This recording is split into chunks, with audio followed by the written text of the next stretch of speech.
Assalamualaikum warahmatullahi wabarakatuh. Perkenalkan, nama saya Nur Amanah. Nama saya Eri Nurjayati. Kami di sini dari Universitas Terbuka akan melaksanakan wawancara terkait dengan kurikulum Merdeka. Ini dengan Ibu siapa namanya? Oke. Ibu ngajar di kelas 5. Apa sih? Langsung aja ini ya Bu ya. Apa sih yang Ibu ketahui tentang kurikulum Merdeka? Kurikulum Merdeka itu merupakan kurikulum yang pembelajarannya dibebaskan atau dimodifikasi sesuai kebutuhan peserta. Sebelumnya Ibu apa sudah pernah mengikuti pelatihan kurikulum Merdeka atau belum? Belum pernah saya mengikuti pelatihan tentang kurikulum Merdeka, tetapi saya berusaha belajar sendiri, mencari informasi baik itu di lingkungan sekolah ataupun di luar. Apa saja persiapan yang Ibu lakukan dalam mengimplementasikan kurikulum Merdeka? Ya, tentunya saya mempersiapkan sebelum pembelajaran mengimplementasikan. Saya selalu mencari informasi tentang apa saja yang dapat yang terdapat dalam kurikulum Merdeka, bagaimana cara menyusunnya dan melakukannya. Sejauh ini yang sudah Ibu ketahui tentang tujuan pembelajaran itu bagaimana?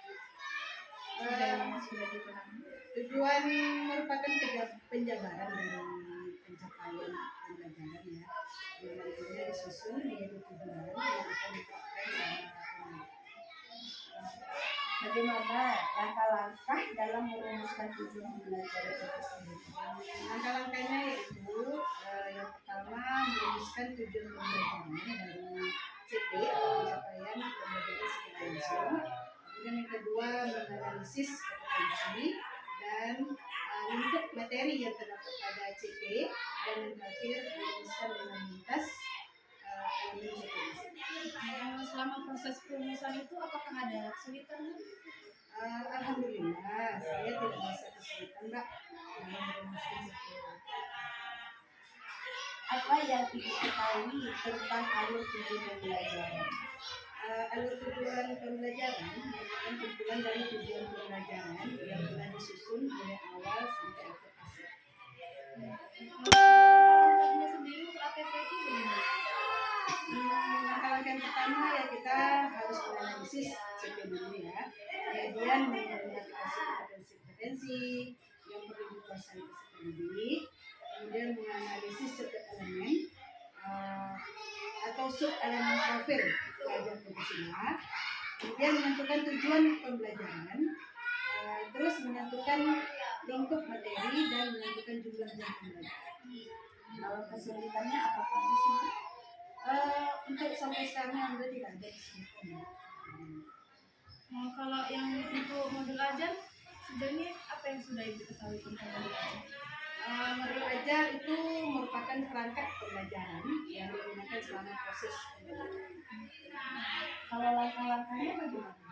Langkah-langkahnya dalam menyusun modul ajar ini, kita harus mengetahui komponen apa saja yang terdapat dalam modul ajar. Selanjutnya dari setiap komponen tersebut kita bisa kembangkan sesuai kebutuhan dan pembelajaran tersebut. Penyusunan modul ajar apa saja yang kesulitan?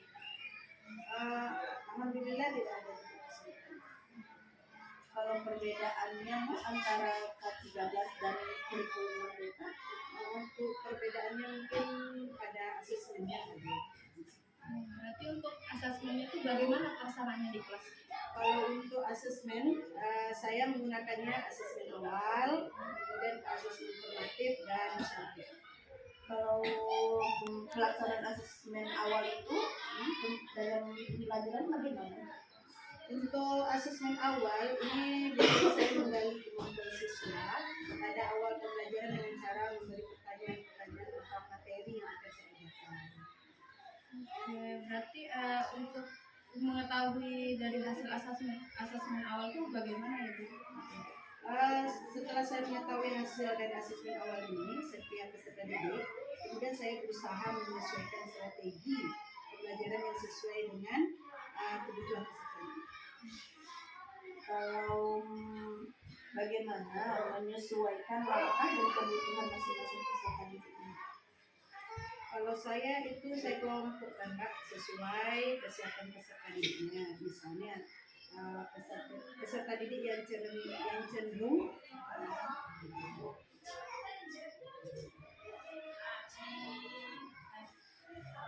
kemarin Pak ya.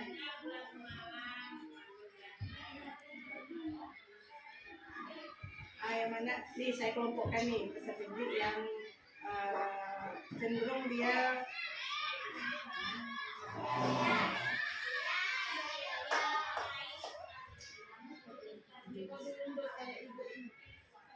oh iya nih, kalau saya kelompokkan dulu nih Mbak, sesuai kesiapan peserta didiknya ya. Misalnya nih, peserta didik yang cenderung dengan pembelajaran visual, saya kelompokkan yang visual. Kemudian kalau peserta didik yang cenderung dengan audio visual, saya kelompokkan pula dengan peserta didik yang suka audio visual gitu. Jadi nanti itu perlu bergantian dan peserta didik dapat mempelajari materi dengan baik sesuai Untuk asesmen formatif dalam pembelajaran di kelas itu bagaimana ya. Kalau untuk asesmen informatif, saya lakukan setiap sesi akhir ya suatu materi pembelajaran. Jadi saya tahu peserta didik itu terkait materi yang telah dipelajari. Untuk hasil asesmen informatif ini tidak saya masukkan ke rapor. Kalau pelaksanaan asesmen itu